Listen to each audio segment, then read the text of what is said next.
Welcome friends. इस video में हम डिस्कस करेंगे कि कैसे कंपाइलेशन प्रोसेस काम करता है सी प्लस प्लस में। सी में जैसे कंपाइलेशन प्रोसेस काम करता है वैसे ही सी प्लस प्लस में कंपाइलेशन प्रोसेस काम करता है, लेकिन यहाँ पे थोड़ा सा डिफरेंट है। क्या डिफरेंट है? कोई डिफरेंट नहीं, वही सेम है। ठीक है, वही सेम प्रोसेस है। सी में जैसे काम करता है कंपाइलेशन प्रोसेस, यहाँ पे भी वही कंपाइलेशन प्रोसेस है। ठीक है, तो कंपाइलेशन प्रोसेस करते क्यों है, this is the main important point यहाँ पे आता है कि why we do compilation process और कंपाइलेशन स्टेज हर एक लैंग्वेज क्यों जाता है। ठीक है, ये आपको सब लोग को पता होगा, जो कि बेसिक क्वेश्चन है ये। ठीक है, जो कंप्यूटर साइंस में पढ़ते हैं उनको तो ये सारा चीज़ पता होगा कि कंपाइलेशन प्रोसेस क्यों होता है हर प्रोग्रामिंग लैंग्वेज के लिए। तो मैं इस वीडियो को यहाँ पे 2 मिनट के लिए पॉज करता हूँ। आप नीचे जाके कमेंट बॉक्स में लिखो व्हाई वी नीड कंपाइलेशन।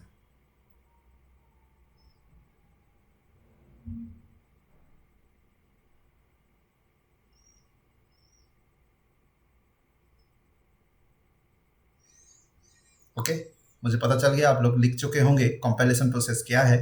लेकिन एक चीज़ याद रखो, मैं बताता हूँ यहाँ पे। अभी हम जो भी इंस्ट्रक्शंस यहाँ पे हम लिख रहे हैं, ये जनरली हम डिजाइन नहीं किए, हम जनरली हम अपना लॉजिक्स को हमारा प्रॉब्लम को सॉल्व करने के लिए इनका हेल्प ले रहे हैं। इंस्ट्रक्शंस ऑलरेडी मतलब जो जिस फॉर्मेट में लिखना है ये ऑलरेडी डिजाइन करके रखा गया है सी प्लस प्लस में। हम ओनली अपना थिंकिंग जो प्रॉब्लम स्टेटमेंट है उसको आइडेंटिफाई करते हैं एंड उसी इंस्ट्रक्शंस को हम कुछ रूल्स फॉलो करके हम अपने मतलब अपने माइंड को यूज़ करके हम इंस्ट्रक्शंस को लिखते हैं। हम यहाँ पे जैसे आप प्रीवियस वीडियो को देख चुके होंगे, जैसे हम सी प्लस प्लस में कोड कैसे लिखते हैं। तो सी प्लस प्लस में कोड लिखने के लिए आपको hash include iostream using namespace STD, ये सारा चीज़ क्या है, ये तो मैं खुद जनरेट तो नहीं किया हूँ ना, ये ऑलरेडी डिफाइंड है। ये डिफाइंड है, मतलब ये ऑलरेडी एक टेम्पलेट है। उस टेम्पलेट के अंदर ही ये बताया गया है कि भाई आपको अगर सी प्लस प्लस का कोड लिखना है तो ये सारा रूल्स आपको फॉलो करना पड़ेगा।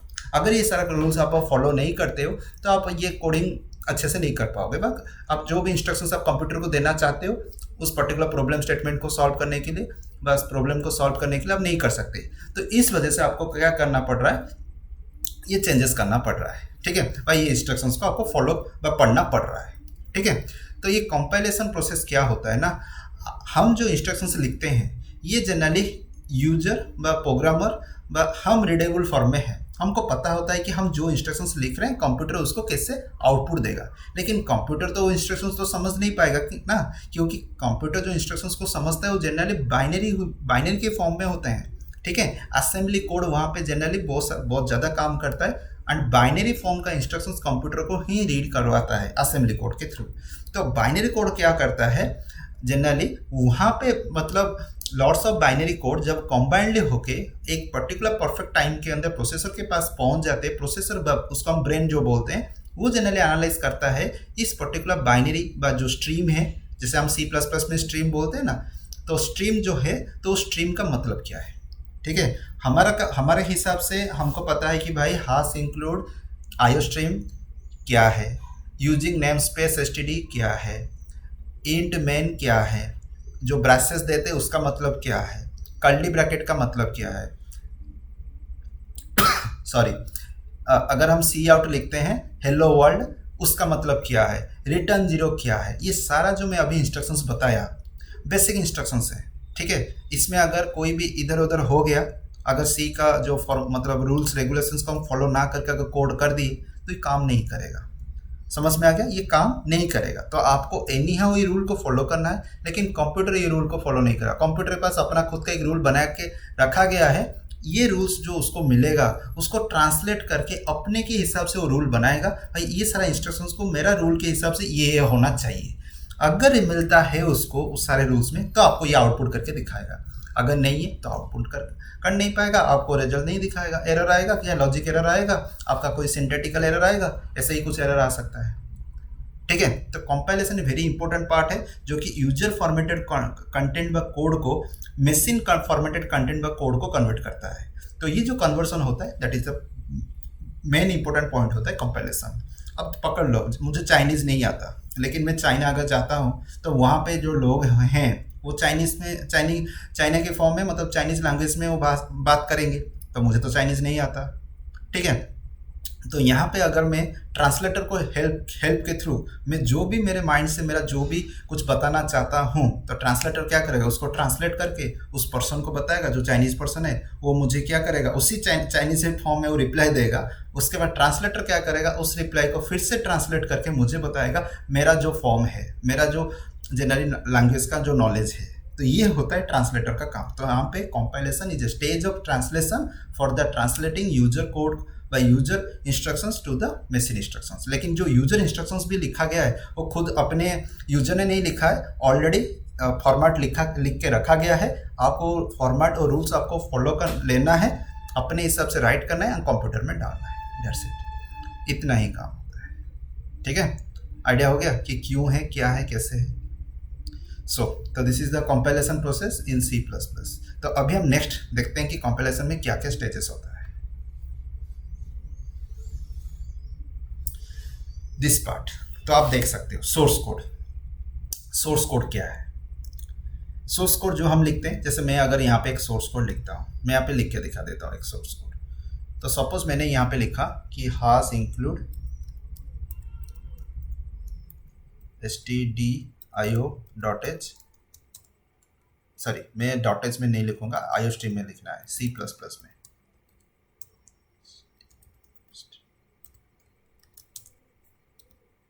यूजिंग नेमस्पेस std हो गया, इंट मेन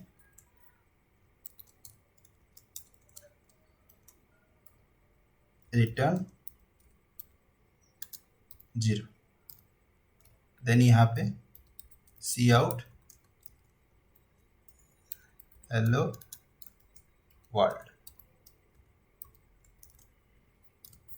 ठीक है, तो ये था हमारा इंस्ट्रक्शन यूजिंग, जो कि मैं अभी बोल रहा था, जो instructions hash include IOStream, then using namespace std, int main, C out hello world, return 0।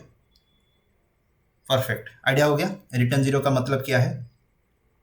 अभी हमारा नेक्स्ट स्टेप क्या है? तो रिटर्न 0 होने के बाद हमारा नेक्स्ट स्टेप है कि इसको कैसे कंपाइलेशन स्टेज में लिया जाए। तो this is your source code, ये आपने तो लिखा है, आपने जो कंप्यूटर को जो बताना चाहते हो, ये चीज़ अपने कंप्यूटर का मतलब जो सोर्स फॉर्म, कंप्यूटर का सोर्स फॉर्म से पहले मतलब जो अपने अंडरस्टैंडेबल फॉर्म है उसमें लिखे। तो ये कंप्यूटर जब जाएगा, ये कंप्यूटर ये पर्टिकुलर इंस्ट्रक्शन समझ नहीं पाएगा, उसको अपने फॉर्म में कन्वर्ट करना है। तो सोर्स कोड को जब हम कंपाइलेशन स्टेज में जाके ऑब्जेक्ट कोड एक क्रिएट होता है उस पर्टिकुलर प्रोसेस के अंदर, उस ऑब्जेक्ट कोड को कंप्यूटर का जनरली EXE फाइल को बताते हैं। तो ऑब्जेक्ट कोड मतलब is collection of object files, जिसके थ्रू ऑब्जेक्ट कोड क्रिएट होता है। And that object code is generally एक फाइल फॉर्मेट होता है जिसको that is called a .exe। मतलब इस पर्टिकुलर जो हमारा विंडोज क्रिएट करता है, जो एग्जीक्यूटेबल फॉर्म होता है, एग्जीक्यूटेबल जो फॉर्म की जनरली आपका प्रोसेसर अंडरस्टैंडिंग करता है, that is EXE form, executable code form इसको हम बोलते हैं। ठीक है, तो ये जनरली कैसे करता है, हम पहले यहाँ पे हम देखते हैं अभी। ठीक है, यहाँ पे आप देख सकते हो सोर्स कोड। तो पहले प्री प्रोसेसर्स होते हैं। प्री प्रोसेसर्स कौन होते हैं? हास इंक्लूड दी जाता है। प्री प्रोसेसर्स, हास जो हम बोलते हैं प्री प्रोसेसर डायरेक्टिव है। इंक्लूड क्या करेगा? हेडर फाइल्स को इंक्लूड करेगा उस पर्टिकुलर प्रोग्राम के अंदर जो हम प्रोग्राम लिखे हैं। क्योंकि अगर इंक्लूड नहीं करेगा तो हम जो फंक्शंस यूज़ किए हैं, विदाउट फंक्शंस तो हम काम ही नहीं कर सकते। कोई भी इंस्ट्रक्शंस आप ले जाओ, बनाते हैं कंप्यूटर के लिए, यूजर जो भी बनाता है, प्रोग्रामर जो भी बनाता है, विदाउट आपका जो प्री प्रोसेसर्स के थ्रू हम जो header files, without header files हम काम नहीं कर सकते। Without library files, header files मतलब हम उसको लाइब्रेरी फाइल्स भी बोलते हैं, हम काम नहीं कर सकते। तो जनरली वहाँ पे कोड क्या होता है? एक्सपैंड होता है। एक्सपैंड का मतलब है जिस पर्टिकुलर हेडर फाइल के अंदर हमारा जो भी फंक्शन है, उस हेडर फाइल को पहले इंक्लूड करके उसके अंदर जितने सारे आपका फंक्शनैलिटीज हैं, फंक्शंस हैं, सारे फंक्शंस के साथ हम जो फंक्शन यूज किए हैं उसके साथ कंपैरिजन किया जाता है, बस लिंक किया जाता है कि भाई वो वाला फंक्शन यहाँ पे प्रेजेंट है या नहीं। अगर उसको नहीं मिलता है तो आपको वार्निंग मैसेज के साथ कोई भी एक सिस्टम दिखा देता है, वार्निंग मैसेज एग्जीक्यूशन कर लेते हैं अपनी लेवल पे, जैसे डेव C++ एरर वार्निंग होने के बाद भी कर लेता है। लेकिन बहुत सारे जैसे एडिटर्स होते हैं वो स्ट्रिक्ट होते हैं, करने नहीं देते हैं। आपको जो रिक्वायरमेंट चाहिए आप पहले कोड को, इंस्ट्रक्शंस को ठीक करो, तब जाके आप आके प्रिंट कर सकते हो। बस जो भी आप प्रिंट करना चाहते हो, वह एग्जीक्यूशन करना चाहते हो, कर सकते हो। तो इसलिए एक्सपेंड करके हम सारा फंक्शनैलिटीज़ के साथ लिंक करते हैं उस पर्टिकुलर हेडर फाइल के अंदर वो फंक्शनैलिटी है नहीं, क्योंकि प्रोसेसर उसके बाद ही पता चलता है भाई सी आउट का मतलब क्या है। हमको तो पता है सी आउट ऐसे काम करता है क्योंकि हम पढ़े हैं, हमको कोई बता के गया है, जैसे बुक्स में टीचर ने हमको बता दिया कि भाई ये चीज़ है, लेकिन प्रोसेसर को कौन बताया? प्रोसेसर को वही हेडर फाइल ही बताएगा भाई इसके अंदर ये चीज़ होगा। समझ में आ गया? तो प्री प्रोसेसर के थ्रू उसको एक्सपेंड किया जाता है, उसके बाद कंपाइलर आता है। तो कंपाइलर के स्टेज में क्या होता है, ये जनरली कन्वर्ट कर देता है असेंबली कोड में। मैं आपको दिखाऊंगा असेंबली कोड दिखता कैसे है। देखो, this is the assembly code. समझ में आ गया? ये क्या है? असेंबली कोड का फॉर्म है। मूव करना, ऐड करना, सब करना। मैं एक नॉर्मल इंस्ट्रक्शंस दिया हूँ, हम जो इंस्ट्रक्शंस लिखते हैं वो इस कोड में पहले कन्वर्ट हो जाता है। ठीक है, असेंबली कोड समझ में आ गया। उसके बाद क्या होता है, एक असेंबलर होता है उस असेंबली कोड को ट्रांसलेट करने के लिए। ठीक है, असेंबलर होता है क्या करना, उस असेंबली कोड को ट्रांसलेट करेगा। ट्रांसलेट करने के बाद एक कोड क्रिएट होता है, that is called object code. Object code में क्या होता है, ये जनरली एक लिंकर के हेल्प में, उसको हम लिंकर बोलते हैं, वो लिंक करता है जितने सारे फाइल्स, मॉड्यूल्स, फंक्शनैलिटी सब कुछ है उनके साथ लिंक करता है। लिंक करके सारे ऑब्जेक्ट फाइल्स को इंक्लूड करता है in the form of EXE। मैं बोला था आपको पहले, .exe फाइल कंप्यूटर रीड करता है, मतलब प्रोसेसर रीड कर पाता है। तो ऑब्जेक्ट कोड के अंदर सारा लिंकअप होता है, कौन सा फंक्शन है, किस फंक्शन को किस पर्टिकुलर फाइल के अंदर इंक्लूड किया गया है, उसको एनालाइज करना, लिंक करना, ये सारा ऑब्जेक्ट फाइल्स के थ्रू या ये ऑब्जेक्ट कोड के थ्रू डिफाइन होता है। इंस्ट्रक्शंस ऑलरेडी बता के रखा गया है। उसके बाद लिंक करते, ये सारा लाइब्रेरीज के साथ लिंक करके, जो ऑब्जेक्ट फाइल्स के साथ सारा लिंक करके एग्जीक्यूटेबल कोड बनाता है। ठीक है, तो ये जो एग्जीक्यूटेबल कोड है, हाँ, ऑब्जेक्ट कोड का .o है, नॉट .exe। मैं अगर बता दिया हूँ .exe नहीं है, ये .exe, .o। ठीक है, .o that is object file. .exe नीचे आपका जो एग्जीक्यूटेबल कोड आ रहा है वहां पे आपका .exe होगा। तो सारा ऑब्जेक्ट फाइल के अंदर जितने सारे फंक्शनैलिटीज आपका जो भी पर्टिकुलर हम एक्सपेंड करके आए हैं अभी तक, वो सारा फंक्शंस, सारा लिंकर के थ्रू लिंक्स करेगा उस मॉड्यूल्स में। ओके, और सारा ऑब्जेक्ट फाइल्स को हम यहाँ पे इंक्लूड करते हैं।